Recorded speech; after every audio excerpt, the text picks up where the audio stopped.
হেই বন্ধুরা, 2009 সালের 31শে মে air France 447 হঠাৎ করে এটিসি রেডার থেকে উধাও হয়ে যায়। না কোনো সিগন্যাল, না কোনো ভয়েস মেসেজ, আর না কোনো ড্যামেজের রিপোর্ট পাওয়া যায়।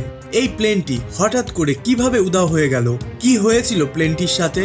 বছরের পর বছর ধরে এটি একটি রহস্যই হয়েছিল, কিন্তু হঠাৎ করে হলো এক চমৎকার, আর সব রহস্যের সমাধান পাওয়া গেল। আজকের আকাশ ভ্রমণের এই ভিডিওটিতে থাকবে এয়ার ফ্রান্স 447 এর রহস্যময় ঘটনা। তো চলুন শুরু করা যাক। 31শে মে 2009 সালে ব্রাজিলের এক ইন্টারন্যাশনাল এয়ারপোর্ট থেকে এয়ার ফ্রান্স ফ্লাইট 447 রাত্রি 10:30 প্যারিসের জন্য রওনা হয়।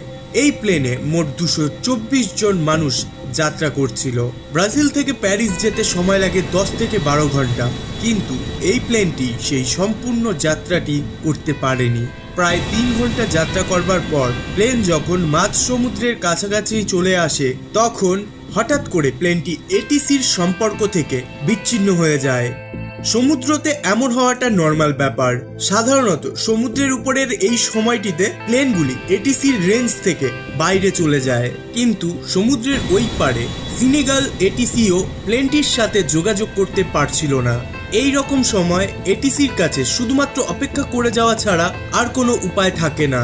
তারা অপেক্ষা করে যাচ্ছিল যে এই প্লেনটি কখন রেঞ্জে আসবে, কিন্তু সময়ের মতো সময় পেরিয়ে যাচ্ছিল, প্লেনটির সাথে এটিসির কোনো যোগাযোগ হয়ে উঠছিল না। সকাল হবার সাথে সাথেই ফাইটার প্লেনকে পাঠিয়ে দেওয়া হয় সেই স্থানে যেখানে প্লেনটির শেষবারের মতো সিগন্যাল পাওয়া গিয়েছিল। সেখানে যাবার পর বিমান কর্মীরা দুঃখের খবরটি পায়, সেই প্লেনের অনেক পার্টস খুঁজে পাওয়া যায়। Air France 447 রহস্যময়ভাবে